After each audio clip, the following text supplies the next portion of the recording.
A Rádio USP apresenta USP Analisa, um podcast sobre assuntos atuais que envolvem a vida do cidadão e da universidade, sempre com um convidado especial. USP Analisa.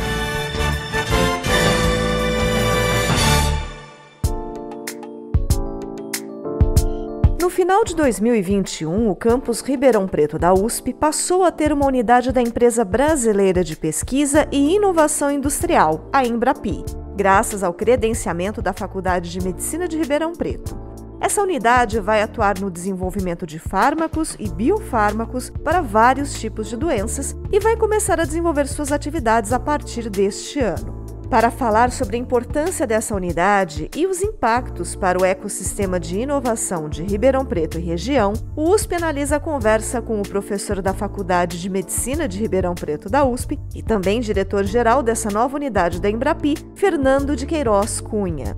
Professor, seja muito bem-vindo ao USP Analisa. Inicialmente, muito obrigado. Eu quero agradecer a oportunidade de discutir com os ouvintes da Rádio USP, principalmente com a comunidade acadêmica, a estrutura ou a criação de unidade Embrapi aqui no campus de Ribeirão Preto. Ele está centrado, deixando claro inicialmente, está centrado na Faculdade de Medicina, mas ele pertence a todo o campus de Ribeirão Preto. Professor, o que é a Embrapi e qual a importância de uma unidade local dela para Ribeirão Preto e até mesmo para a região? Bom, essa pergunta nós poderíamos gastar horas falando sobre ela. Eu vou tentar resumir. A Embrapi é uma organização social que foi criada em 2013. O que é organização social? É uma organização que tem um arranjo público, mas ele tem uma menor burocracia no encaminhamento das suas ações. O que ela faz? Ela faz contrato com órgãos de governo, por exemplo, os Ministério da Ciência e Tecnologia, Ministério da Saúde, Ministério da Educação, que são instituições de governo que têm também como finalidade o desenvolvimento de pesquisa e inovação no país. Através desses contratos, a Embrapi consegue recursos financeiros para desenvolver projetos específicos. Por exemplo, o que nós ganhamos foi um contrato que foi feito com o Ministério da Ciência e Tecnologia e também com outros órgãos de governo, daqui a pouco eu falo sobre eles, para desenvolver unidades Embrapi na área de fármacos e medicamentos. Então, além dos ministérios, também outros órgãos de governo, por exemplo, FINEP, BNDES, etc., que têm interesse em uma vertente voltada para o desenvolvimento tecnológico, eles fazem contrato com a Embrapi, transferem os recursos para a Embrapi, e aí você tem agora a unidade, a fonte de recursos que a Embrapi consegue. A Embrapi vem da ideia de uma coisa que deu muito certo no Brasil, que foi a Embrapa. A Embrapa foi criada na década muito anterior a isso, final do século passado, e ela foi montada para o desenvolvimento da agricultura no Brasil. Todo mundo sabe a importância da Embrapa. Hoje o Brasil é o maior líder mundial em produção de alimentos. Por quê? Porque nós conseguimos desenvolver tanto na área de vegetais, como também na área de carnes, por exemplo, e temos hoje um desenvolvimento tecnológico, houve uma enorme inovação nesse processo, e quem coordenou, quem realizou esses estudos e transferiu para os nossos produtores foram a Embrapa. Então a ideia de, por exemplo, Embrapi é a Embrapa da área de desenvolvimento industrial. A Embrapi, o objetivo dela, a missão dela é desenvolver a tecnologia ou inovação tecnológica no âmbito da economia do Brasil. Daqui a pouco eu vou contar por quanto que isso é importante. Bom, uma vez que ela conseguiu os recursos desses órgãos de governo, ou até mesmo outras fontes, ela procura as instituições de pesquisa que têm tradição de fazer pesquisa no Brasil e, se possível, pesquisa tem necessariamente que ter uma experiência de desenvolver tecnologia, ou seja, você faz pesquisa, por exemplo, acadêmica, mas isso não é tecnologia. Então você tem que inovar a partir dessa pesquisa e fazer um desenvolvimento tecnológico. Então, aquelas instituições que têm experiência de fazer inovação tecnológica, e como que a Embrapi olha isso? Aquelas instituições que já tiveram experiência prévias trabalhando junto com o setor privado para desenvolvimento de tecnologia. Isso que dá às instituições, que a maioria delas estão ou nas universidades, ou em órgãos de governo, mas mesmo nas universidades privadas, não precisa ser universidades públicas, ou institutos de pesquisa. Você tem lá um instituto que pode realizar desenvolvimento tecnológico. No caso da Faculdade de Medicina, nós temos uma enorme experiência em desenvolvimento de pesquisa básica, desenvolvimento de pesquisa acadêmica, de formação de recursos humanos. A Embrapi liberou um edital que era na área de fármacos e medicamentos. Falei, puxa vida, exatamente está dentro do foco da Faculdade de Medicina. E nós temos grandes experiências, ou importantes experiências, em desenvolver medicamentos, principalmente na última década, com o setor industrial na área de fármacos e medicamentos. Isso nos garantiu a possibilidade de aprovar essa unidade Embrapi. Então, o que nós temos até agora? A Embrapi tem os recursos para se alocar. Abriu o edital, nós concorremos e aprovamos. Hoje, a Faculdade de Medicina é uma unidade em Embrapi. Isto tem uma grande vantagem, porque nós agora entramos diretamente em contato com o setor privado, a indústria farmacêutica, ou institutos de pesquisa, institutos que fazem vacinas, ou mesmo startups que trabalham na área de desenvolvimento de fármacos e medicamentos, ou vacinas, ou mesmo ensaios biológicos, testes biológicos para determinar uma doença ou outra, e nós falamos, nós podemos fazer junto. Até hoje, antes da Embrapi, o que significava fazer junto? A indústria colocava os recursos que precisavam, nós entrávamos com o nosso conhecimento científico e com a estrutura que temos no laboratório. Agora não. Dos recursos que vão entrar para desenvolver aquele fármaco, ou aquele medicamento, ou aquela vacina, 1/3 vem da Embrapi. É muito dinheiro. Outro 1/3 vem, o que nós já temos aqui, que seria os salários dos professores, dos técnicos, os equipamentos que nós temos na universidade, e 1/3 vem da indústria, ou seja, ficou muito mais barato para nós fazermos contrato com o setor privado. O setor privado ganha muito. Nós ganhamos também. E quem mais ganha? A sociedade.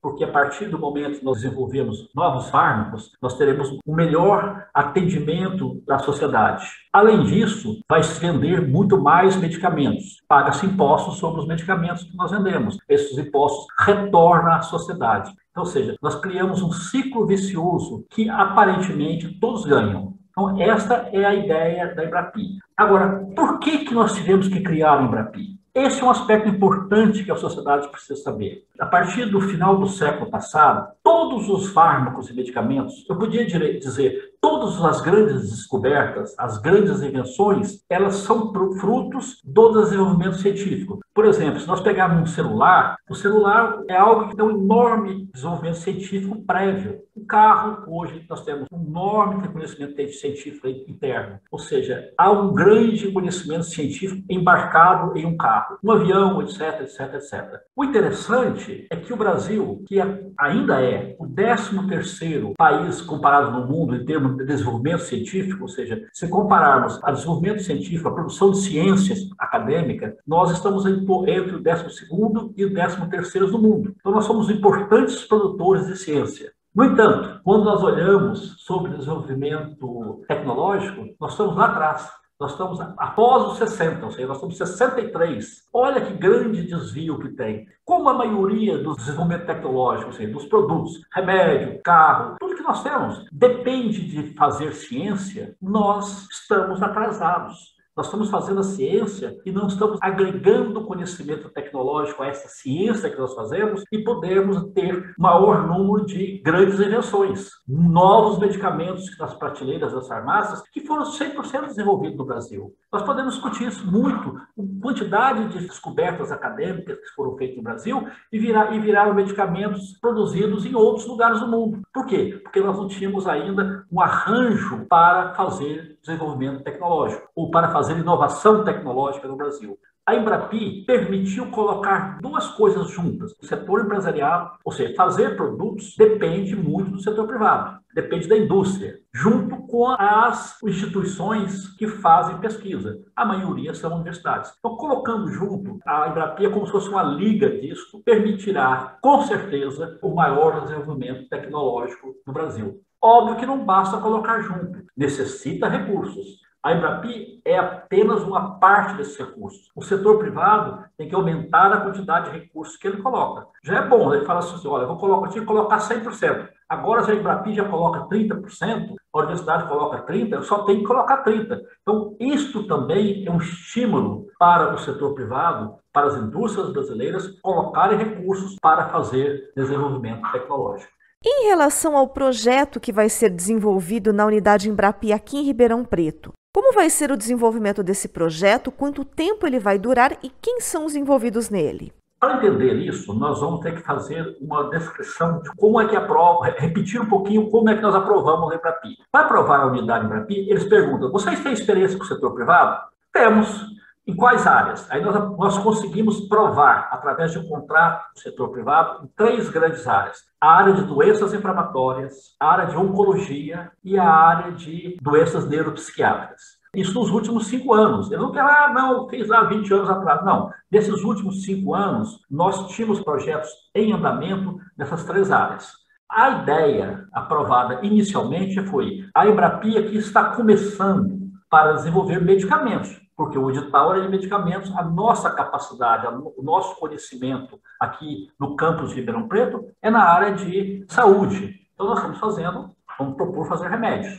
A proposta inicial seria nessas 3 áreas. Então nós vamos trabalhar em um projeto inicial de 6 anos, e aí correspondendo a uma parte da sua pergunta, esse projeto inicial é 6 anos. Se em 6 anos nós mostrarmos que nós somos competentes, e eu tenho uma absoluta convicção que seremos, nós podemos prorrogar para mais 6. Ou seja, a cada 6 anos nós vamos prorrogando. E, além disso, ao longo desses 6 anos, se aparecer um outro grupo que quer trabalhar, por exemplo, com vacina em Covid, os quais já existem em Ribeirão Preto, nós podemos aplicar para a Embrapi. Olha, nós queríamos agora estender a área de atuação não só para doenças inflamatórias, não só para oncologia, não só para doenças neuropsiquiátricas, mas também para a área de vacinas, não só vacinas em Covid, mas vacinas para outras doenças, como doenças virais ou mesmo outros tipos de doenças. Podemos também estender para a área, por exemplo, de doenças cardiovasculares. Então, isso é uma grande vantagem.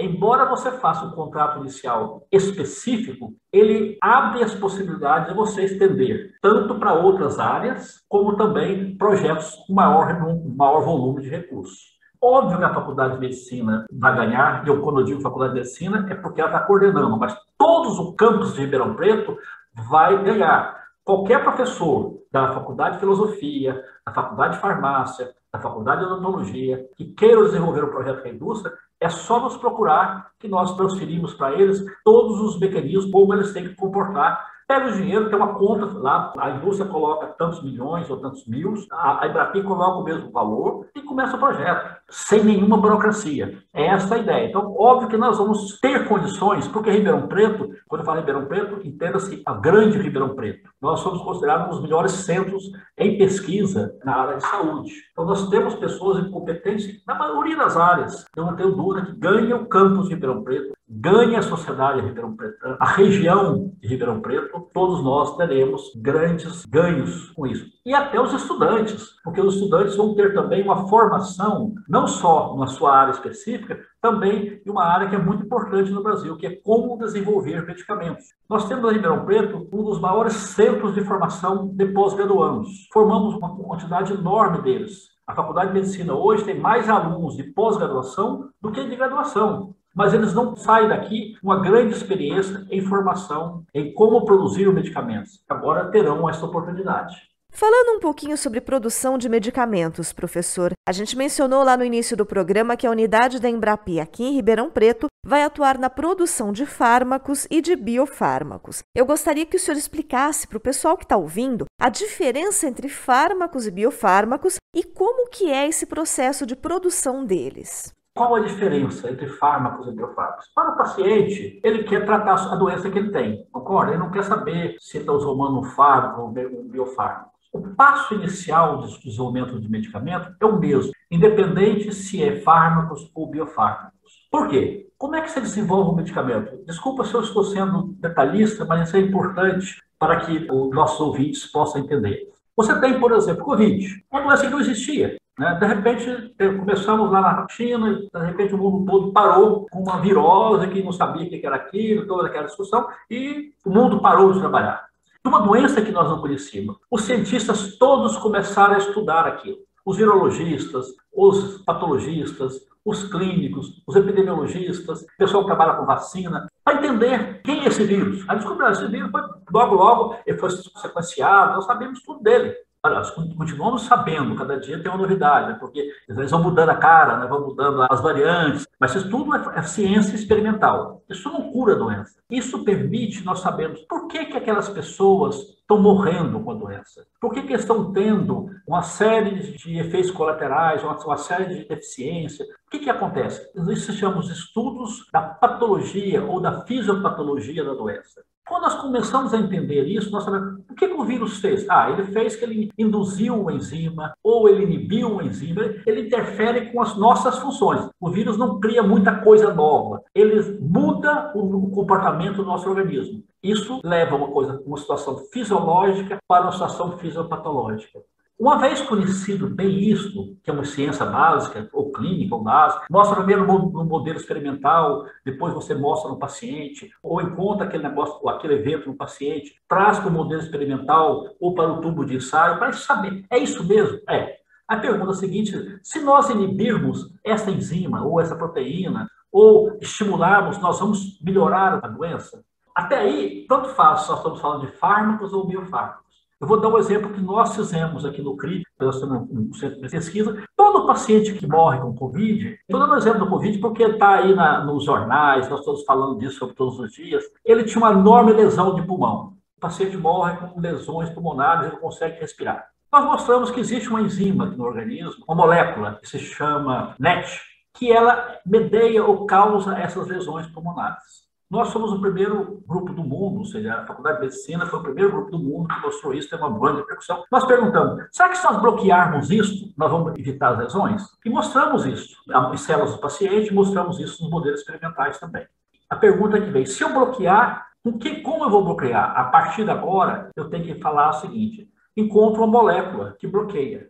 Esse é fazer um fármaco. Então, este não é um fármaco, esse é um protótipo de um fármaco. Até aqui foi ciência básica, foi encontrar qual é o alvo. Agora eu encontro uma molécula que bloqueia este. Por que ele não é o fármaco? Porque o fármaco você tem que administrar no paciente, ele tem que ser absorvido, ele tem que ter um efeito de longa duração, pelo mínimo 4, 5 horas. Qual é a via de administração? Quanto tempo tem que administração? E ele não pode matar. Ou seja, ele não pode ter efeitos colaterais. Um bom medicamento, ou seja, o perfeito, vamos falar do perfeito, é aquele que só tem efeitos benéficos. Nenhum tem. Por quê? Porque ele interfere com funções que já existem no nosso organismo. O vírus está aumentando a produção da NET que o nosso organismo produz em pequenas concentrações. Agora produz gramas, e por isso que lesa. Bom, isso é fármaco. É feito a partir de uma molécula química. Você compra várias moléculas químicas, várias substâncias químicas, até produzir aquela que vai lá e bloqueia a produção da NET. Eu estou usando como exemplo. Poderíamos falar de hipertensão, poderíamos falar de uma doença neuropsiquiátrica, poderíamos falar de um antibiótico. Mas o seu resolve falar assim, não, se eu produzir um anticorpo, ou seja, um anticorpo é a que vai lá e bloqueia, liga nele, ou seja, é uma proteína produzida por uma célula do nosso organismo, do nosso sistema imune, que liga aquilo. O jeito de produzir é diferente. Como você vai lá no fermentador, mistura a molécula com coisa, então é misturar substâncias até produzir uma substância nova, testa, aí depois, a partir daquilo, os químicos pegam aquela molécula e vai modificando para quê? Para aumentar a eficiência dela, aumentar a vida média dela e ter menos efeitos colaterais. O outro não, você pega aquela molécula, imuniza um coelho ou um animal qualquer para produzir um anticorpo. E depois você seleciona qual é o melhor anticorpo que vai também bloquear. Então, o fármaco é produzido a partir de moléculas químicas. E biofármacos é produzido por células que produzem anticorpos. E depois, os efeitos, aí você tem, obviamente, uma parte comercial. Os anticorpos são melhores porque são mais específicos. Em termos... Agora, aí você tem a questão comercial no meio, cada um vende como você acha melhor. O importante é que tanto um como o outro, eles estão tratando doenças que estão melhorando a vida da população. Isso é um lado, dando um exemplo do Covid. Vou ficar no Covid também. Nós estamos tratando as lesões. Será que nós não podemos fazer uma vacina que vai lá, quando o organismo encontrar aquele vírus, ele mata o vírus? Ou, não precisa ser o vírus, pode ser uma bactéria, pode ser outros tipos de vírus, uma série de doenças que você faz anticorpos, você vacina contra elas. Você e todos nós já tomamos um monte de vacina. Criancinha, como criança não está imunizada, ele nasceu, a partir do 3º mês nós começamos a dar vacinas para ela. Falar que vacina faz mal para a criança é quase um absurdo. Nós devemos ter vergonha de falar isso, porque todos nós tomamos vacina, todos os nossos filhos, todos os nossos avós, isso vem de séculos. E como foi descoberto isso? Foi descoberto que quem teve contato com o vírus lá atrás não desenvolvia as doenças. É o que nós fizemos. A hora que descobriu qual era o vírus do Covid, fomos imunizar. Aí pegou aquele vírus, né? Agora, aí você não vou entrar nos detalhes como faz, você pega o vírus ou pega um pedacinho do vírus, e aí você reproduz anticorpos específicos para eles, e aí a grande coisa, né? Como é importante, aí eu volto agora um pouco para o Embrapi e para a possibilidade da indústria trabalhar próximo da universidade. Quem fez isso não foi a indústria, foi a universidade. A universidade que vem estudando produção de vacinas para outros vírus, falou, esse vírus aqui é parecido com o que eu trabalho. Então vamos ver, e fizeram e mostraram que você podia fazer anticorpos contra aquele vírus. Só que aquele anticorpos, você produz milhões, você tem que saber qual que é o mais potente, qual que é o mais eficiente, porque o anticorpo, ele é contra um pedacinho do vírus, não é contra o vírus inteiro. Então você tem que falar assim, qual desses anticorpos é mais potente em impedir que o vírus invada o nosso organismo? Aí entra a indústria, com todo o seu setor industrial para fazer, aí nós estamos falando já de inovação.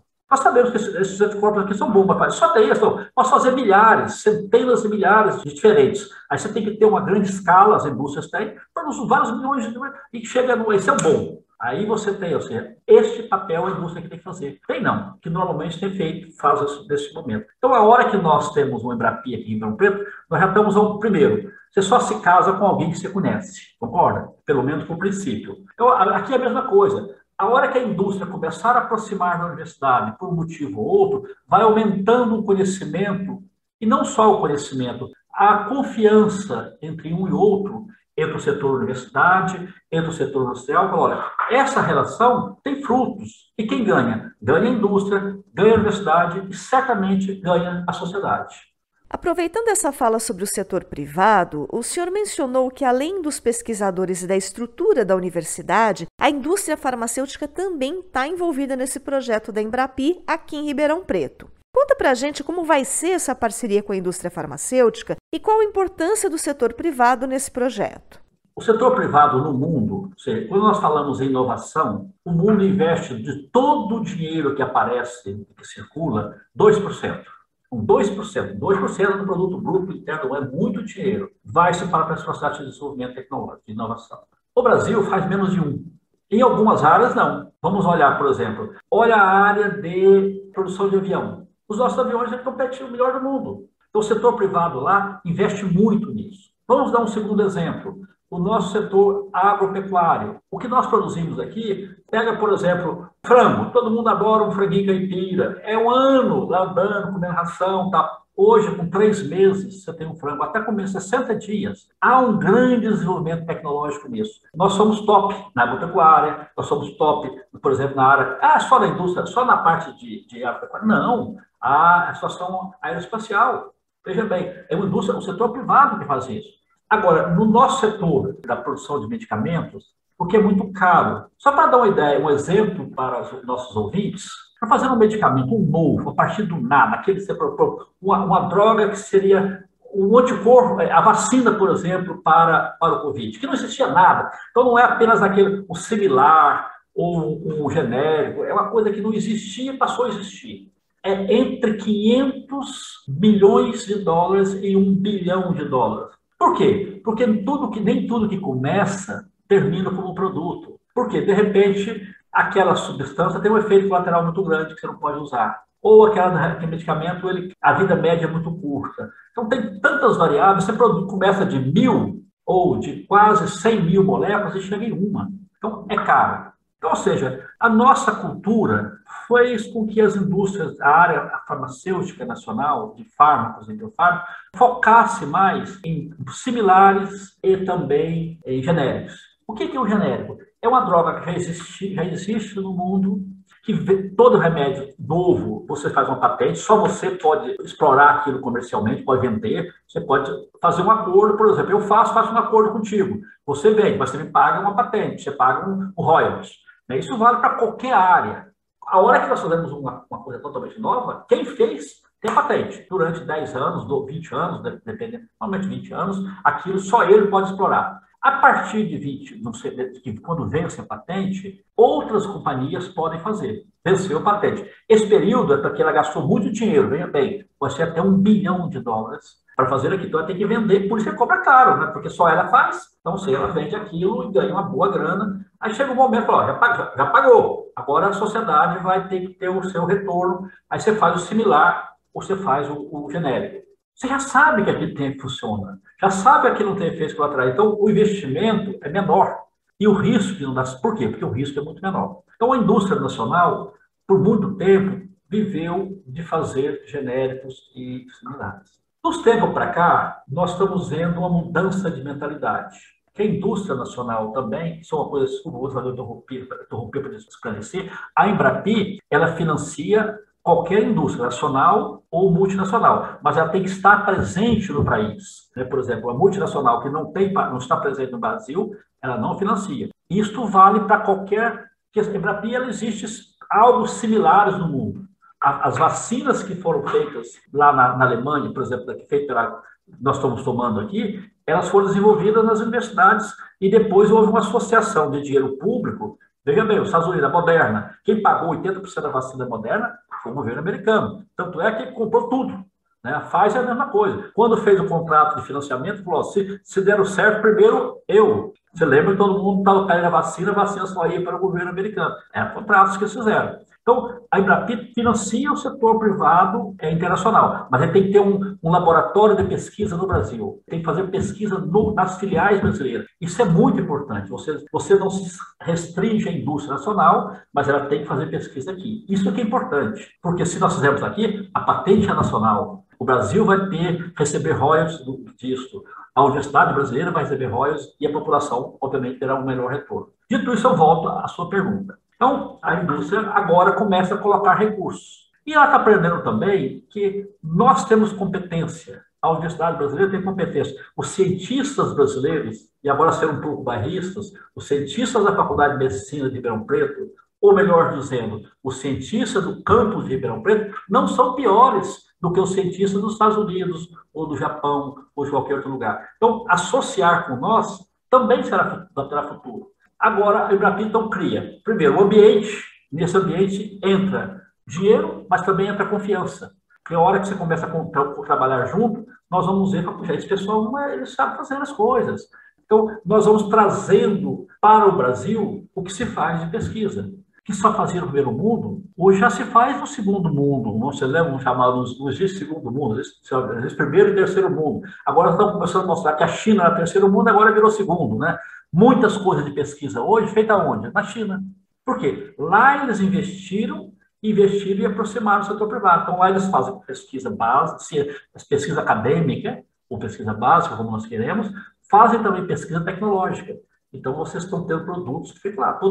Por que não tem carro no mercado? Porque está faltando um chip. Esse chip só vem da China. Por que não podemos fazer a vacina aqui? Porque não está vindo a IFA da China ou da Índia. Esperamos que a Embrapi nos permita ser produtoras a curto prazo de fármacos e biofármacos aqui. Professor, vamos falar um pouquinho do impacto dessa produção de fármacos e biofármacos na unidade da Embrapi aqui em Ribeirão Preto. Que benefícios, que contribuições a gente deve esperar para a população de Ribeirão Preto e também da região? Nós vamos criar emprego aqui na região. Então, os nossos pós-graduandos que se formam aqui, uma quantidade enorme de pós-graduandos, que todos que formam hoje só têm a opção de ser professores nas universidades. Agora não. À medida que nós formos fortalecendo a Embrapi, certamente iremos ter uma quantidade enorme de startups, porque nós vamos associar fortemente com essas startups. O que é uma startup? É aquele cientista que fez uma descoberta importante na sua bancada, ele vai aqui para o campo, aqui, vizinho nosso tem um parque tecnológico, tem uma incubadora, ele fica testando lá, vai dar certo, isso aqui tem futuro. Mas ele não tem dinheiro para desenvolver isso, não tem dinheiro, óbvio, ele é um estudante pós-graduando que ganha hoje, quem lê os jornais de hoje está lá. A Bolsa do Brasil é a pior dos últimos 50 anos. Então, dinheiro ele não tem, chance zero. Então, agora não. Quando nós estamos falando de uma startup, a hora que ela for procurar a Embrapi, o dinheiro que ela tem que colocar, o Embrapi coloca 30%. Nós colocamos 30%, ele vai ter que colocar 30%, 40%. Esse dinheiro, 70% dele, 70% dos 30% é colocado pelo Sebrae, a fundo perdido. O cara não tem dinheiro mesmo, mas ou seja, agora ele já vai ter que colocar bem pouquinho. Ele pode encontrar, aí nós podemos até discutir com ele, encontrar outros mecanismos para que ele consiga os 100%. Ou seja, você imaginou Ribeirão Preto, um aluno nosso virar um grande empresário? Então, ou seja, o estudante, que agora é, entre aspas, um empresário, ele consegue esses recursos através desse órgão. Então, ou seja, é uma segunda maneira. Você tem, primeiro, a própria indústria farmacêutica vai começar a desenvolver medicamentos aqui no campus de Ribeirão Preto ou na região, na grande região, e vai contratar quem? Vai contratar esses cientistas que estão sendo formados aqui. Né? Então, isso é um lado. A segundo, nós vamos ter certamente patentes sendo desenvolvidas aqui em Ribeirão Preto. Isso significa mais recursos para a universidade. Então, já temos na universidade. O aluno está melhor formado, porque agora vai ter uma formação também na área de desenvolvimento de fármacos.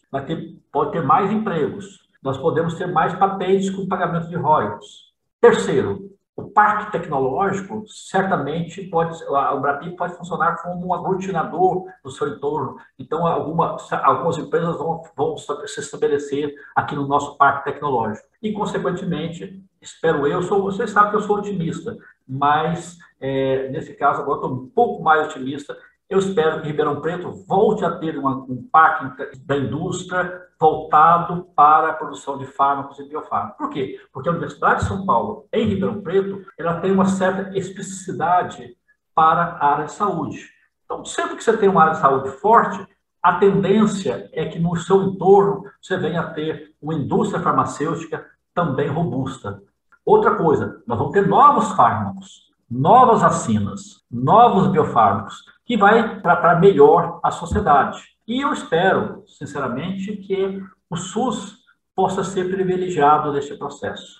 E é exatamente sobre isso que eu gostaria de falar agora, professor, porque uma das expectativas de vocês com essa unidade é contribuir para o Sistema Único de Saúde. Você já tem ideia de como vai ser isso, como isso deve acontecer? Em quanto tempo a população deve sentir os resultados dessa iniciativa?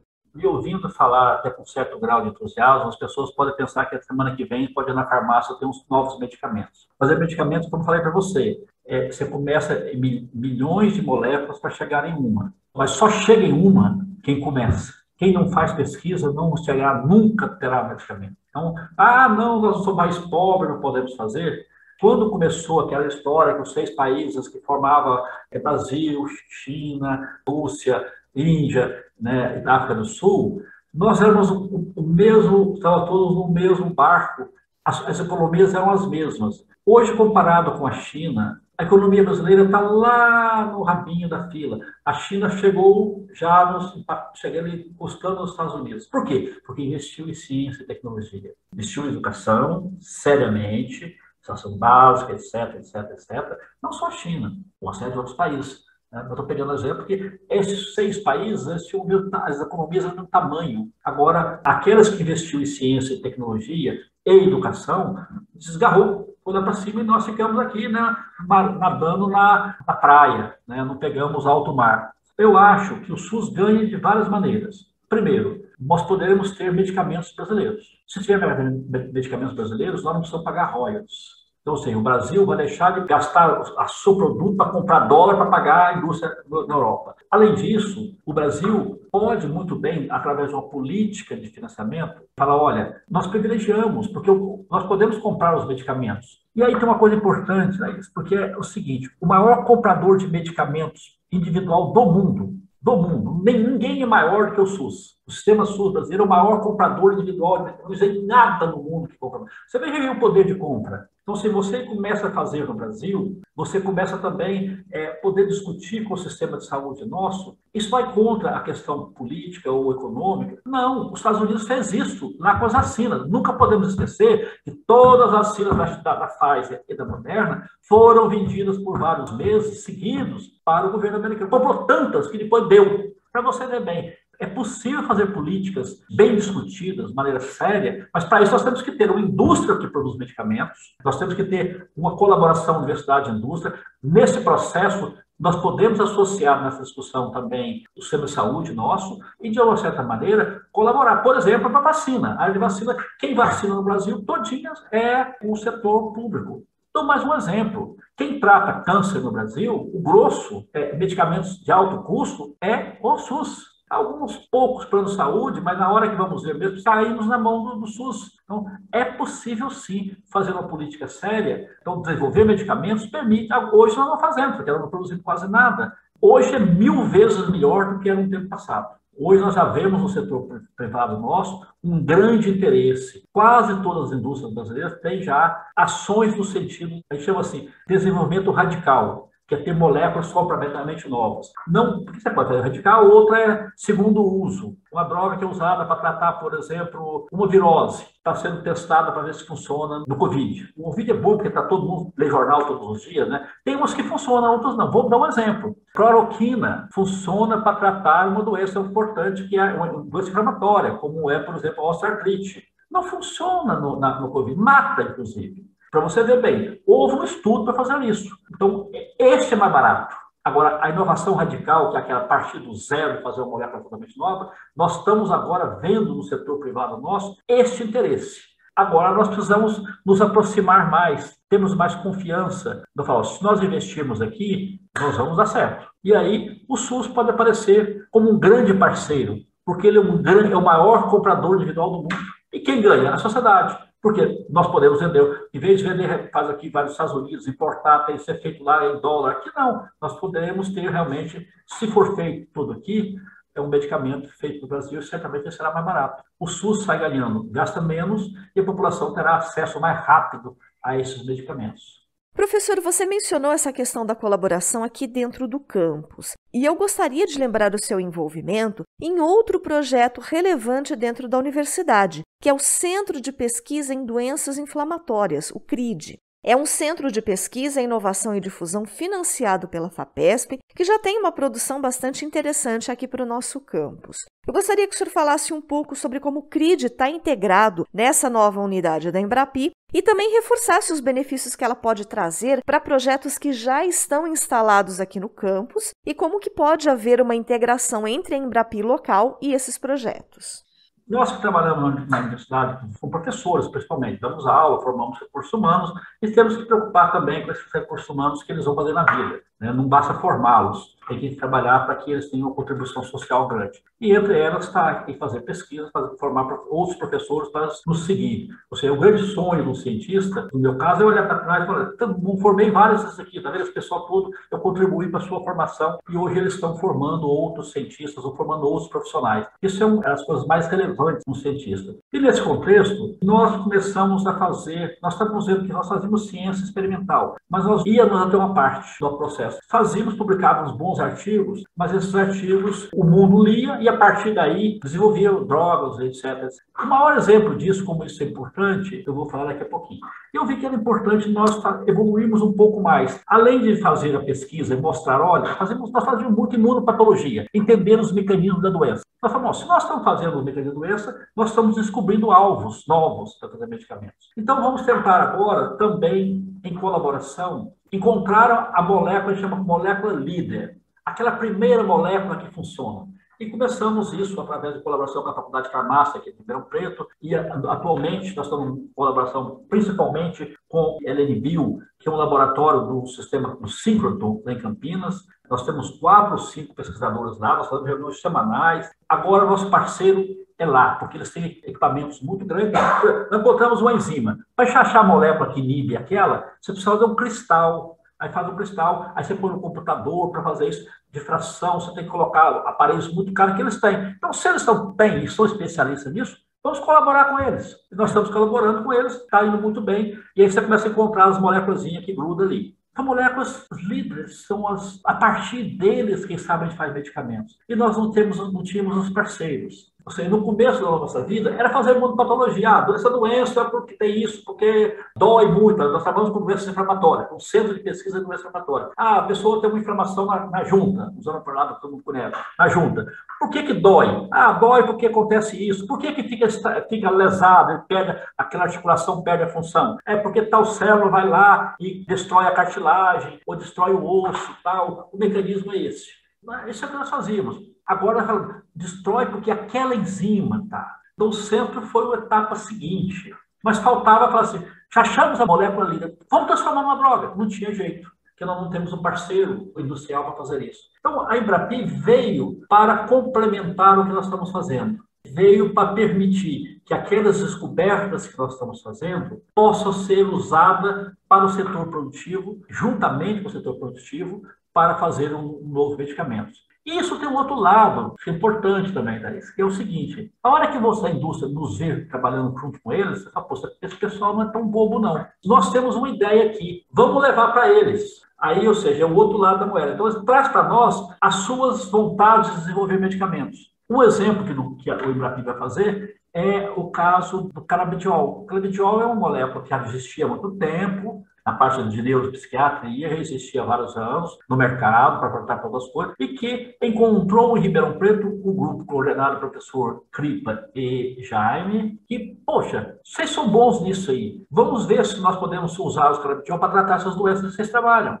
Foi o interesse de lá que veio para cá. Eles já trabalhavam com o canabidiol para entender o mecanismo dele, né, aqui na Faculdade de Medicina. A indústria teve interesse, eles desenvolveram as moléculas e a partir deles houve a colaboração. Então, cria-se primeiro uma confiança. Já estamos tendo essa ideia. E a ideia é que nós possamos desenvolver, a partir das nossas descobertas acadêmicas, novos medicamentos e também sermos colaboradores do setor privado para desenvolver novos medicamentos que eles têm interesse. E também, por que não, se eles têm uma molécula que funciona para tal doença, será que não pode funcionar na outra doença que vocês trabalham aí? Para nós que já temos tudo montado, sabemos, entendemos da doença, por que não? Testamos. A ideia é essa aproximação. O CRID foi o indutor ou foi o nosso estimulador para criar, ou seja, foi a causa que nos levaram a dedicar um tempo da nossa vida para criar a Embrapi. Então, a Embrapi agora não sou eu, a Embrapi é unidade, a Faculdade de Medicina é unidade Embrapi. Ninguém vai me procurar, vai procurar a faculdade e falar, olha, vocês são unidade Embrapi, a partir de agora funciona, nos primeiros momentos eu vou ficar dando uma mão aqui, mas já eu passo para outros administrar. Essa é a ideia. Bom, infelizmente o USP Analisa está chegando ao final. Nós hoje conversamos com o professor da Faculdade de Medicina de Ribeirão Preto da USP e também diretor-geral da nova unidade da Embrapi, que está sendo instalada aqui em Ribeirão Preto, professor Fernando de Queiroz Cunha. A Embrapi, que é a empresa brasileira de pesquisa e inovação industrial, que credenciou como sua nova unidade a Faculdade de Medicina de Ribeirão Preto da USP. Nós conversamos sobre essa nova unidade e também sobre os impactos que ela vai trazer para Ribeirão Preto e região. Professor, muito obrigada pela sua participação aqui conosco. Eu que agradeço a oportunidade, agradeço a você, agradeço o João, agradeço o coordenador do IA e, obviamente, a todos os ouvintes. E o espaço está sempre aberto para o senhor. Quando tiver mais resultados dessa iniciativa, venha conversar conosco novamente. O USP Analisa fica por aqui. Até o próximo programa. Você ouviu USP Analisa, um podcast da Rádio USP Ribeirão em parceria com o IEA, Instituto de Estudos Avançados, Polo Ribeirão Preto.